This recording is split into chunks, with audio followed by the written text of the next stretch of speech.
So I'm riding in this bike lane and it's pretty good. It's separated from moving vehicles. It's kind of protected from cars. It keeps me away from the sidewalk and pedestrians. But watch what happens a little farther up.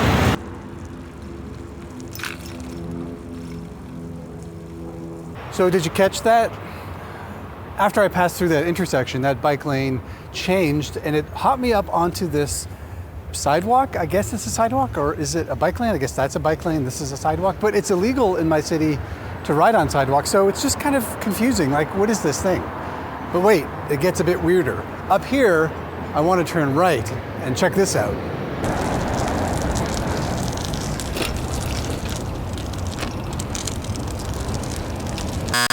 Hey everybody, I'm Tom and this is Shifter, a channel about urban cycling, bike commuting, and the ways we get around our cities. And if you like this video, please consider hitting that subscribe button. And so today I'm exploring weird bike infrastructure and asking the question, how does this stuff get built? So come with me on a journey into the black mirror of bike infrastructure. Let's go. So imagine you're riding a bike along this nice multi-use pathway and you want to cross that 6-lane stroad over there. Well, you're in luck because the city has built a overpass for you.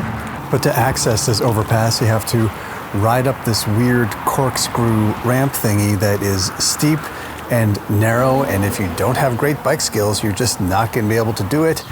And you might run into somebody coming down the other way. So it's just weird. Okay, so here's another one. I was coming up this way. It's a pretty good two-way separated bike lane coming in this direction, and it's fine. But then when it hits this intersection, things get weird. If you want to keep going straight, actually the two-way bike lane ends and it splits into one way on each side of the street. So you're supposed to cross the street to keep going in the same direction, but it gets weirder. Hold on. So I cross the street to ride in the bike lane like I think I'm supposed to, but after just one block, the bike lane ends and now it sets me onto this multi-use pathway. The bike lane ends because to cross this bridge, you have to go back on the other side. But how do I get there? Oh, just wait. Basically, instead of just traveling one block straight through onto this bridge, I had to like cross the street once and then take this roundabout all the way under the bridge and back around just to keep going straight, which means most of the time I just end up going straight, which is probably illegal. So am I grateful that there's bike infrastructure built here? Yeah. But it's weird. So here we have a beautiful multi-use pathway through a park right alongside the river, and there's a bridge here. And sometimes you want to cross the river, right? But there's a bridge. So you'd think you'd be able just to scooch on up there and go across, but no, there's no bike path on this side. But the city has built something for us, which is great. All you have to do is go under the bridge here and then go on the other side where there's kind of a wider sidewalk, but I ride there all the time. The problem is that underpass under the bridge is so low that in a couple of weeks, now that spring has arrived, it will flood. It floods every year. That means it's closed for several weeks every spring. So, well, it's nice to have that. They built it in a place that floods every year. So, weird? Just weird. Here's another. I've talked about this one before, but it drives me crazy regularly, so you get to share in my misery. So on the other side of the street is a pretty great protected two-way bike lane. Great, love it, use it all the time. But when you get to this intersection, it ends. And because we have a one-way street this way and a two-way street that way, the bike lane disappears, but then the expectation is for you to like come across the street and wait in this bike box to continue that way with no protection or no bike lane on the other side of the intersection. It's the weirdest thing. It's been weird for years and it continues to be weird, and I just don't understand it. Here's another one that I bet you can relate to. I bet there's something like this in your city as well. So over in this area, coming down there is a really nice recreational multi-use pathway. And the pathway comes down to this intersection and then carries on across this highway. But to get across there, it's crazy because this route is closed to pedestrians and cyclists, so this crosswalk is closed. So to get across, I have to cross that direction, and then that direction, and then back again. So 3 road crossings just to carry on the route that was built for cyclists and pedestrians as well. Why? I don't know. So yeah, there's some weird and bizarre pieces of bike infrastructure here in my city. I'm sure you've got something similar, maybe not exactly like that, but something that just, every time you encounter it, you're like, who builds this stuff? And I know my initial instinct is always to blame like terrible designers or like lazy city planners or incompetent engineers or those fat cats at City Hall. But when you take a step back, there's something else going on here. And so I want to go back at each of these examples and take a closer look at some other factors at play here. Okay, so this underpass that goes onto the sidewalk slash bike lane slash weird thing, and then you have to do this weird switchbacky thing. I actually have a bit of insight into this one because I know one of the people who worked on this design. And the reason they did this is because the underpass over there, they were not given enough space for both 2 car lanes at regulation size and a bike lane, but they wanted to accommodate everybody. And so they got creative and sort of sandwiched the bike lane onto the sidewalk over there. And then they also wanted to get people up onto the road over there. And so with this limited space, they wanted pedestrians and a hangout space, and they wanted to get cyclists in there too. So the result was this weird switchbacky thing, which is weird, but I guess it gets the job done. And if you take a step back, is it really the designers who made a weird thing here, or is it because they weren't given enough space to accommodate cyclists? What was happening here was that cars were prioritized, and so they were given the most space, and the designers were left to figure out how to make do with the limited space that was remaining. And this weird corkscrew overpass design thing, I once had a friend from the Netherlands visit, and he was totally baffled that this would ever get built. He thought it was crazy that you would ask cyclists to navigate such tight turns just to get across a road. But there's actually a bigger issue than even just the design of this, and that's the whole idea of cyclist and pedestrian overpasses.